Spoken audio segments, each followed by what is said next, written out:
अभी मैं गाली नहीं दे सकता। नहीं, गाली नहीं देना। फैमिली देखती है, वरना मैं ऐसे ऐसे गाली दूं, ऐसे गाली दूं ना, जिंदगी भर याद रखें ये बड़े हुए।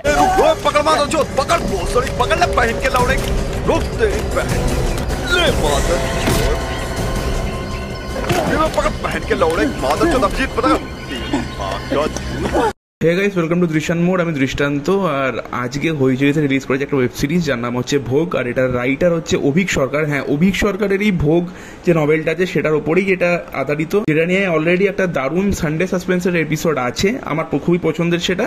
ভোগ গল্পটাও আমার খুব পছন্দের, আমার পড়া আছে। এবং এই সিরিজটাকে ডিরেক্ট করেছেন পরমব্রত চট্টোপাধ্যায়, এর লিডে আছেন অনির্বাণ ভট্টাচার্য, পান্নু মিত্র, রজত দত্ত প্রমুখ। তো সিরিজটা কেমন হলো সেটা নিয়ে আমি এখন কথা বলবো, কেমন লেগেছে বলবো। তার জন্য শুরু করি। ওভারঅল আমি যদি বলি, ভোগ যে সিরিজটা হয়েছে অত্যন্ত জঘন্য একটা ওয়েব সিরিজ হয়েছে। গল্পটা বা তার সানডে সাসপেন্সের যে ভেরিয়েন্টটা, দুটোর 10% লেভেলও ম্যাচ করতে পারেনি। আর এটা যেহেতু এনারা বলছেন যে মিস্ট্রি হরার, ঠিক আছে, হইচইতে খুলে আপনারা দেখতে পাবেন যে জনরার জায়গায় মিস্ট্রিয়াস না মিস্ট্রি হরার এরকম যেটা লেখা আছে। তো হরারের তো অনেক রকমের ভাগ হয়, এখানেও ওরকম একটা মিস্ট্রিয়াস হরার বলা আছে। কিসের মিস্ট্রি আমি জানি না, বা কিসের হরার আমি জানি না। হরারও নেই, কিছুই নেই।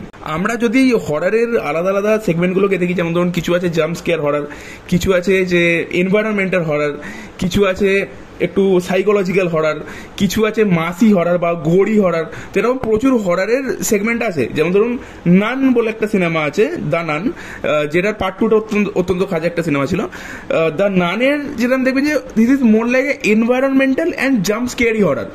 বা রিসেন্টলি একটা দেখবেন সিরিজ অ্যামাজনে রিলিজ করেছিল খফ বলে, that is more like a environmental horror, ঠিক আছে। ওখানে কিন্তু প্রপার হরারনেসটা নেই, কারণ আমার হরারনেস লাগেনি খুব একটা, আমি এখন রিভিউ করিনি যদিও, but this is more like a environmental horror. কি হরার এটা সেটাই আমি বুঝতে পারিনি, কারণ এখানে ভৌতিক কিছু বা ভয়টাও নেই। এবার আমি আসি নেগেটিভ এবং পজিটিভ পয়েন্টে। পজিটিভ পয়েন্টটা যদি ছোট করে বলি, কারণ পজিটিভ পয়েন্ট একটা কি দুটো আছে। প্রথম পজিটিভ পয়েন্টটা হচ্ছে অনির্বাণ ভট্টাচার্যের কিছু কিছু জায়গায় পারফরমেন্স, যেটা আমার বেটার লেগেছে। অ্যান্ড 2-3টে জায়গা আছে যে ওই পুজো হচ্ছে যে জায়গাগুলো, ওই জায়গাগুলো আমার বেটার লেগেছে সিনেমাতে। বাকি ওভারঅল আমার সিনেমাতে কিছু ভালো লাগেনি। এবার আমি নেগেটিভ পয়েন্টগুলোতে আসবো। ফার্স্ট নেগেটিভ পয়েন্ট, ভয়টা কোথায়? সিরিজে কোনো এপিসোডে কোনো রকমের ভয় নেই, লিটারালি ভয় নেই। একটা মোমেন্ট ক্রিয়েট করতে পারেনি যে একটা যে এনভায়রনমেন্ট হয়, যে ওই যে বাড়িটা যেখানে সবকিছু হচ্ছে, সেই বাড়ির যে ধীরে ধীরে এনভায়রনমেন্টাল চেঞ্জেস আসছে, এবং এমন কিছু কিছু জিনিস আমরা দেখতেও পেয়ে যে কালা জাদু কোথাও কোথাও হচ্ছে। তো ওই বিষয়গুলো এনভায়রনমেন্টাল মাধ্যমে দেখাতেই পারেনি এখানে পরিচালক পরমব্রত চ্যাটার্জি, ওইটা নেই। দ্বিতীয়ত জাম্প স্কেয়ারের যে মুভমেন্টগুলো দেখানোর চেষ্টা করা হয়েছে সেগুলো অত্যন্ত জঘন্য, সেগুলো প্রপারলি ক্রিয়েটেড নয়, অত্যন্ত খাজা, কোনো স্কেয়ার মানে ভয়ই পাবেন না জাম্প স্কেয়ারগুলোতে।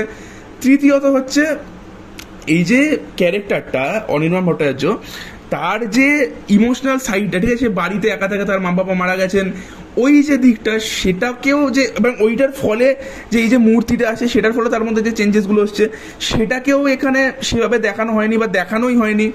4 নম্বর হচ্ছে এই যে মূর্তিটা, তার যে ব্যাকড্রপ, যে কেন মূর্তিটা বা এটা কার মূর্তি, কেন এতটা ডেঞ্জারাস, সেটা জাস্ট ছুঁয়ে বেরিয়ে যাওয়া হয়েছে। তো মানে এই প্রত্যেকটা জিনিসের ফলে না, এই যে ওভারঅল যে জনরাটা এই ওয়েব সিরিজে বা যা দেখানোর চেষ্টা করা হয়েছে সেটা কিছুই ওয়ার্ক করে না। টেকনিক্যালি এই সিরিজটা একদমই ভালো না।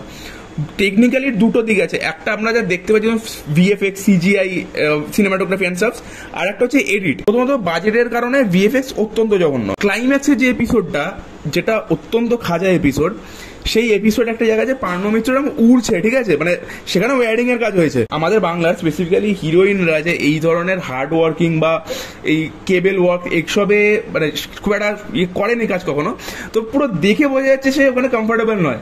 সে তাকে যে একটা ওয়্যার যে তাকে ধরে রেখেছে, সে যে ঝুলছে, তার পুরো কাঁধের পোর্শনটা দেখলে বোঝা যাচ্ছে যে তাকে কেউ একটা ধরে রেখেছে ওখানে, মানে একটা কেবেলে সে ঝুলে আছে। ওই এপিসোডটার মধ্যে সিজিআই এবার খাজা, যে প্রস্থেটিকের কাজ হয়েছে জঘন্য। ওই যে জায়গাটা ছিল, ওখানকার যে ট্রিটমেন্টটা হওয়ার দরকার ছিল, ওটাকে একটু গুফি ওয়েতে প্রেজেন্ট করতে হতো দাদা। আপনার ওটাকে মাসি ওয়েতে, মানে লিটারেলি ওখানে ইলেকট্রিক্যাল গিটার বেজেছে, ওই যে শোডাউনটা হচ্ছে ওখানে ইলেকট্রিক্যাল গিটার বেজেছে, ওটাকে ভাই একটু গুফি কর। দা নান, আমার দা নান খুব একটা পছন্দের সিনেমা নয়, বাট আমি একদম বেসিক উদাহরণ দিচ্ছি যে ভাই দা নান তোমরা দেখো, দা নানে দেখো যে লাস্টের শোডাউনটা কিরকম হয়েছিল, বা কনজিউরিং সিরিজটা একটু দেখো, আমি বেসিক বলছি। বা ইভেন একটা দ্য এক্সোরসিস্ট দেখো, ইভেন যে কোনো ইন্দোনেশিয়ান হরার ফিল্ম, যে কোনো ইন্দোনেশিয়ান হরার ফিল্ম দেখো, তাহলে বুঝতে পারবে যে কিভাবে একটা হরার ফিল্ম, সেটা যে কোনো জনরার হোক, সেটার এন্ডিংটা কিভাবে করতে হয়, শোডাউনটা কিভাবে ডিজাইন করতে হয়। এবার যদি আমি সিনেমাটোগ্রাফি, লাইটিং এর ক্ষেত্রে, লাইটিং এর কাজ যাচ্ছে এবং সিনেমাটোগ্রাফির কাজও যাচ্ছে তাই।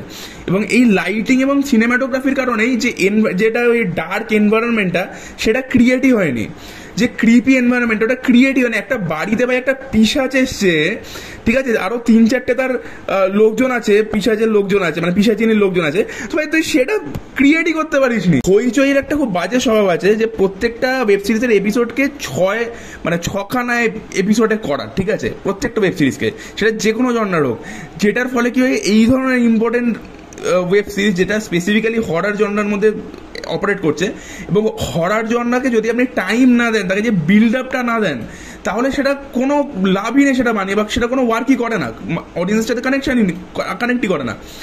এখানেও কি ওই 6টা এপিসোডই করা হয়েছে, যা হোক মাহক ভাবে দেখিয়ে দিয়েছে, কোনো রকমের এক একটা এপিসোডকে শেষ করে দিয়ে বেরিয়ে গেছে, বহু তাড়াহুড়ো করে কাজ করা হয়েছে, সেটাও বোঝা গেছে, যে কারণে ওয়েব সিরিজটা আরোই ওয়ার্ক করছে না। এবার হচ্ছে মিউজিক, যেরকম আমি বললাম যে কোনো হরার সিনেমা, যে কোনো জনরার হরার বা সেগমেন্টের হরার সিনেমা হোক, মিউজিক একটা অত্যন্ত ইম্পর্টেন্ট জিনিস, বা যে কোনো সিনেমার ক্ষেত্রে মিউজিক একটা, মানে ব্যাকগ্রাউন্ড স্কোর একটা অত্যন্ত ইম্পর্টেন্ট জিনিস হচ্ছে ওটাকে ওয়ার্ক করানোর। এখানে মিউজিক মানে কেন, মানে এমন জায়গায় এমন মিউজিক প্লেস করা হয়েছে যেটা ওই জায়গার সাথে, ওই সিনটা বা ওই সিকোয়েন্সের সাথে যাচ্ছে না, যেটা আমি বললাম যে ক্লাইম্যাক্সের ক্ষেত্রেও যায় না, মিউজিক একদম ওয়ার্ক করে না। দ্বিতীয়ত, যেটা আমি এডিটের প্রবলেমটা বললাম, তার সাথে এই যে ড্রামাটা হচ্ছে, ক্যারেক্টারের ড্রামাগুলো, সেগুলো এতটা তাড়াতাড়ি শেষ হয়ে যাচ্ছে যে ওই ছুঁয়ে বেরিয়ে যাওয়া হয়েছে, কোনো জায়গাতে ওয়ার্ক করে না। এমনকি এই যে মূর্তিটার যে হিস্ট্রিটা, সেটা তো যাচ্ছে তাই, মানে ওটাকে যেভাবে দেখিয়েছে ধরে বেরিয়ে যাওয়া হয়েছে, বাজে। সুভাষিস বাবুর একটা ক্যারেক্টার আছে মাঝখানে, সেই ক্যারেক্টারটা একটা ক্যামিও হলো, সেই ক্যারেক্টারটার মধ্যেও কোনো ডেপথ নেই। ইভেন এখানে যতগুলো ক্যারেক্টার আছেন, কোনো ক্যারেক্টারেই কোনো ডেপথ নেই, যেখানেও পরম চ্যাটার্জি ফেল হয়ে গেছেন। এমনকি অনির্বাণ ভট্টাচার্য, যিনি মানে এই সিরিজের প্রোটাগনিস্ট, যে ভিকটিম, সে যে ভিকটিমাইজ হচ্ছে, তার মধ্যে যে চেঞ্জেস আসছে, যেটার ফলে তার আশেপাশে মানুষরাও এফেক্টেড হচ্ছে, সেটাকেও এই সিরিজে ভালো করে দেখানো হয়নি, যে কারণে এই সিরিজটা কোনো অ্যাসপেক্ট থেকে, কোনো ডিপার্টমেন্টে সিরিজটা ভালো না। তো আমি ওভারঅল বলবো যে এই যে ওয়েব সিরিজটা হয়েছে, এটা অত্যন্ত জঘন্য একটা ওয়েব সিরিজ হয়েছে। একটা ভালো নভেলকে রীতিমতো মানে কোনো রকম ভাবে দেখিয়ে দেওয়া হয়েছে, এবং প্রচন্ড মানে অহংকারের সাথে, প্রচন্ড ওভার কনফিডেন্সের সাথে এটাকে বানানো হয়েছে। আমি ভাই রেকমেন্ড করবো আপনার প্লিজ এই ওয়েব সিরিজটা দেখবেন না। যদি এটা আমার পার্সোনাল মতামত, আপনারা দেখবেন কি দেখবেন না সেটা আপনাদের ব্যাপার। আমি বলবো যে এটাকে দেখবেন না।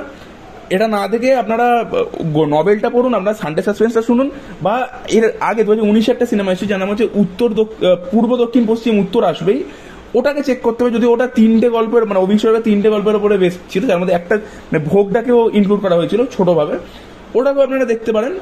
তো এই মানে এটাকে দেখবেন না। এটা দেখলে যারা গল্পটা পড়েনি বা সানডে সাসপেন্স দেখেনি, তাদের কাছে এই গল্পটাকে নিয়ে একটা বাজে মেসেজ যাবে যে এটা একটা অত্যন্ত জঘন্য একটা গল্প। আমার কাছে এই সিরিজটার রেটিং দিতে হলে একটাই রেটিং দাও, সেটা হচ্ছে 1 আউট অফ 10। 1 দিন আমি অনির্বাণের কোথাও একটু ঠিকঠাক পারফরমেন্সের জন্য, দ্যাটস ইট। সো ওভারঅল খুবই জঘন্য সিরিজ। ভিডিওটা ঠিকঠাক লাগলে যা করা হয় আপনারা জানেন। আর যে জন্য আসি দেখা হবে না অন্য কোনো ভিডিওতে। টাটা।